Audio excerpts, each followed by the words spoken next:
My fiancé said, "I'm postponing the wedding. I'm not ready." I replied, "Whatever makes you happy." Then I canceled everything, kept all the deposits, and found the receipts for the hotel room she shared with my brother.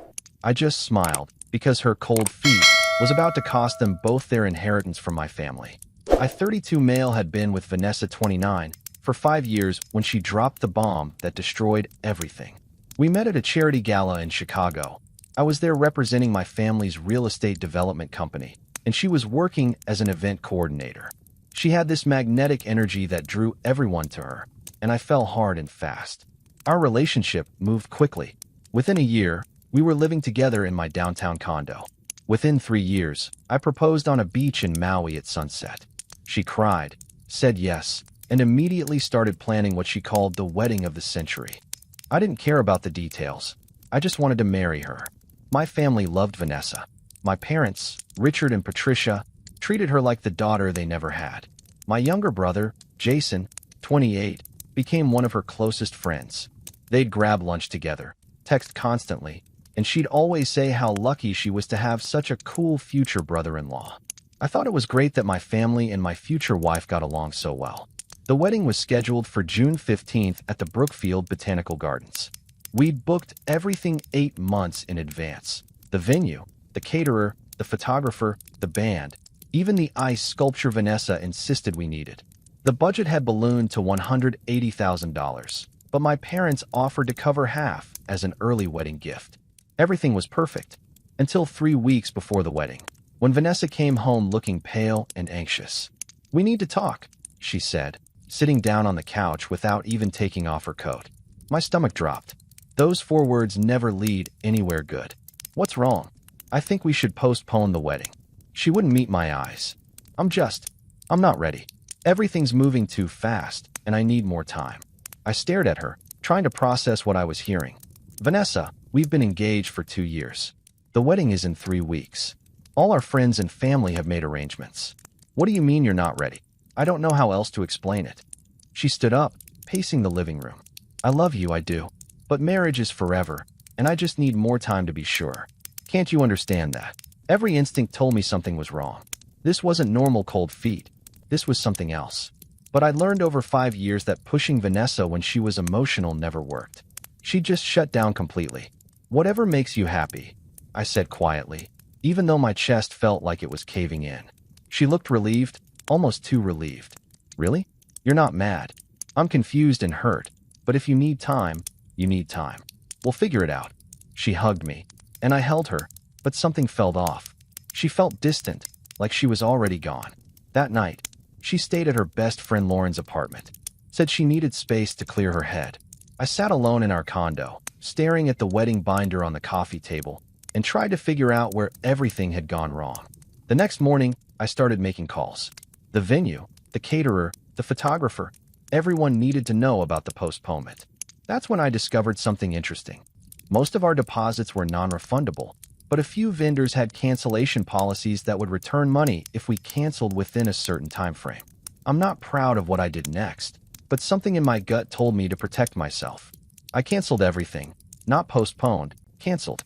The vendors who would refund money, I got the refunds. The ones who wouldn't, I kept the contracts in my name only. Vanessa had insisted I handle all the vendor payments from my account since my parents were contributing anyway, so legally, everything was mine. Then I called my lawyer, Mitchell, who'd handled my family's business for years. "Mitch, hypothetically, if someone cancels a wedding, what happens to the ring?" In Illinois, an engagement ring is considered a conditional gift. If the marriage doesn't happen, the ring typically goes back to the giver. "Why? Is everything okay?" "Just curious," I lied. "Thanks, Mitch." I spent the next few days in a fog, going through the motions at work while my personal life imploded. Vanessa texted occasionally, asking how I was doing, saying she loved me and just needed time. My parents called, concerned and confused. My mother cried, asking what she could do to help. Jason, interestingly, didn't call.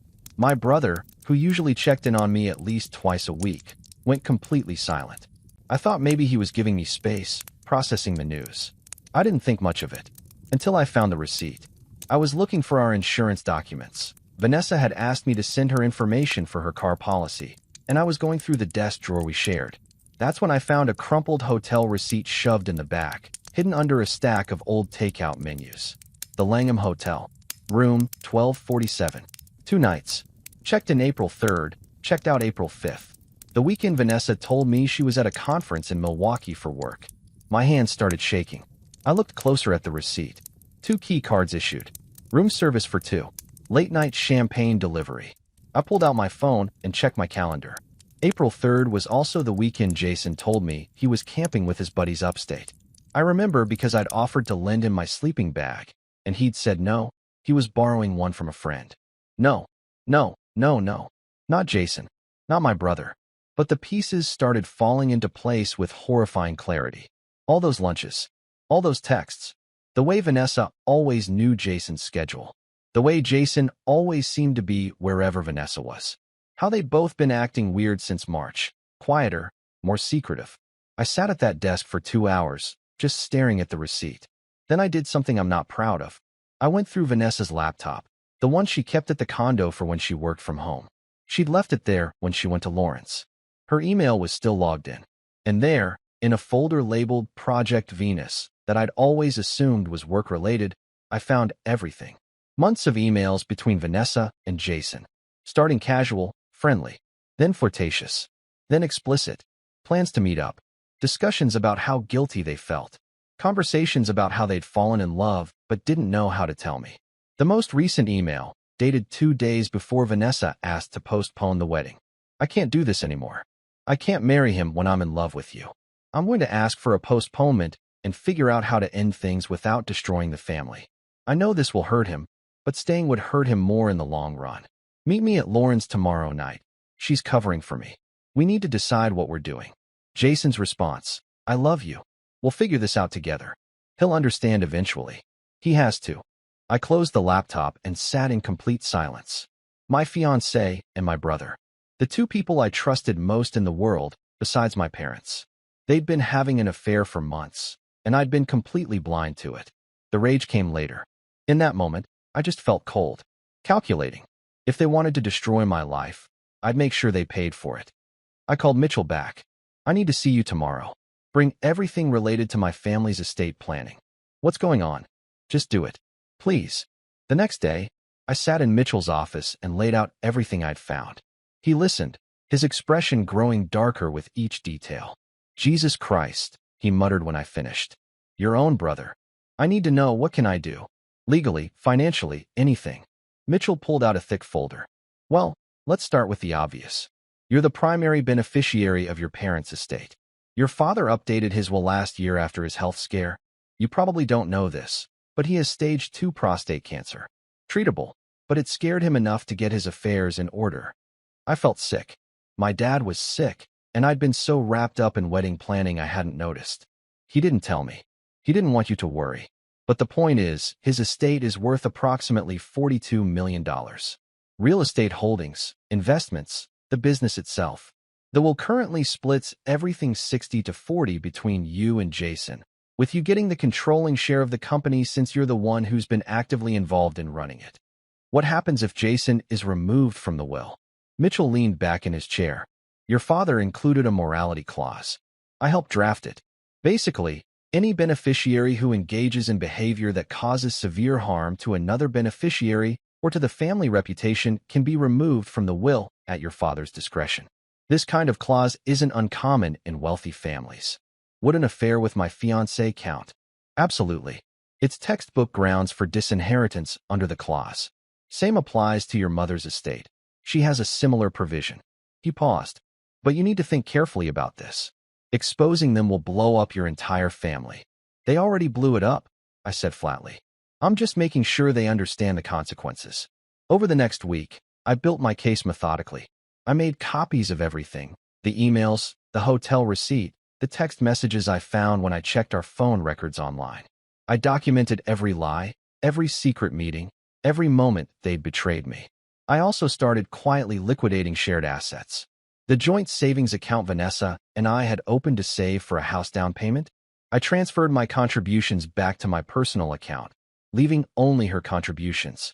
Legal, since I could prove which deposits were mine. The car I'd bought for her last year as an early wedding gift? I called the dealership and discovered I was still the sole name on the title. I planned to add her after the wedding. I kept it. Vanessa called me during this time, asking when we could talk about rescheduling the wedding. I was calm, pleasant even. Whenever you're ready, babe. No pressure. I just want you to be happy.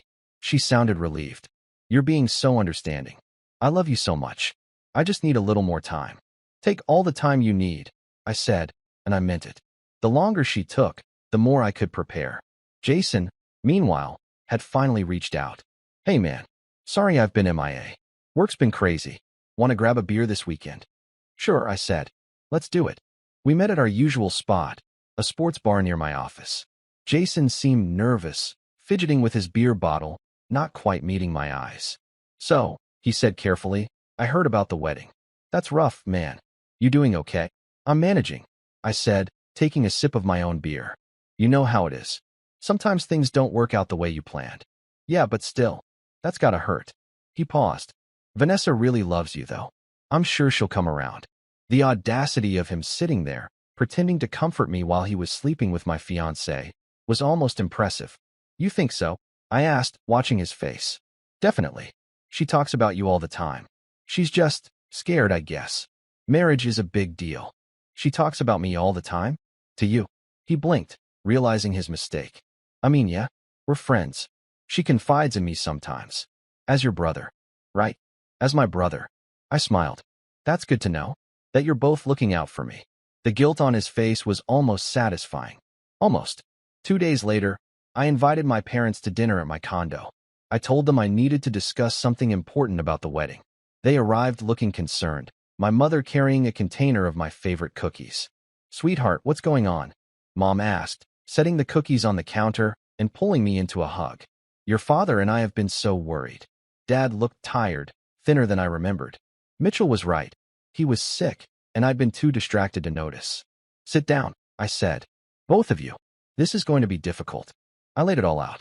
Calmly, methodically, without emotion. I showed them the emails, the hotel receipt, the text messages. I watched my mother's face crumble and my father's expression go from confusion to shock to pure rage. No, Mom whispered. Not Jason. He wouldn't. They wouldn't. I'm sorry, Mom. But they did. Dad was silent for a long moment. Then he stood up, his hands shaking. Where are they now? Vanessa's at Lauren's apartment. Jason's at his place, as far as I know. Call them, Dad said, his voice like ice. Tell them to come here. Now. Both of them. I hesitated. Dad, call them. We're ending this tonight. I texted Vanessa first. Need to see you. It's important. Come to the condo at 8. Then Jason. Parents want to see us. Something about Dad's health. Come to my place at 8. They both agreed immediately. Vanessa said she'd be there. Jason said he was worried about Dad and would definitely come. At 7:45, my parents and I sat in the living room in tense silence. Mitchell had advised me to have a witness present for what was about to happen, so I'd set up my laptop to record. Legal in Illinois as long as one party consents, and it was my home. Vanessa arrived first at exactly 8 o'clock. She walked in smiling, then froze when she saw my parents on the couch. Oh, she said. I didn't know this was a family meeting. Sit down, Vanessa, I said quietly. She sat, looking confused and increasingly nervous. What's going on? Is your dad okay? Jason arrived 5 minutes later. He walked in talking. Hey, sorry I'm late. Traffic was. He stopped dead when he saw all of us. What's happening? Sit, Dad said, pointing to the chair across from Vanessa. They sat. They wouldn't look at each other, but I could see them both starting to panic, realizing something was very wrong. Dad pulled out a folder, the copies I'd made of everything. He dropped it on the coffee table between them. Explain, he said simply. Vanessa picked up the folder with shaking hands. I watched her face go white as she saw the first page, the email where she told Jason she loved him. Dad, I can explain, Jason started. Shut up, Dad said, and Jason flinched. I'd never heard our father speak to either of us that way. You can both sit there and listen, since you clearly forgot how to be honest. Mom was crying silently, and it was that, watching my mother cry, that finally broke through my cold rage and made me feel something again. Grief. Loss. The family I'd known was gone. How long? Dad asked. Vanessa was sobbing now. March. It started in March. We didn't mean for it to happen. How long? Dad repeated, louder. 6 months, Jason whispered. Since December. December. 2 months after I'd proposed. They'd been lying for even longer than I thought. Dad, I'm so sorry, Jason said, tears streaming down his face. We fell in love, and we didn't know how to tell anyone, and it just got out of control. You fell in love? Dad repeated slowly. With your brother's fiancée, the woman he was going to marry in 3 weeks. And you thought the appropriate response was to sneak around, lie to everyone, and let your brother plan a wedding to a woman who was sleeping with you. Put like that, it sounded even worse. We were going to tell him, Vanessa insisted. That's why I asked to postpone. I couldn't go through with the wedding. I was trying to do the right thing. The right thing. My voice came out harder than I intended. The right thing would have been not fucking my brother.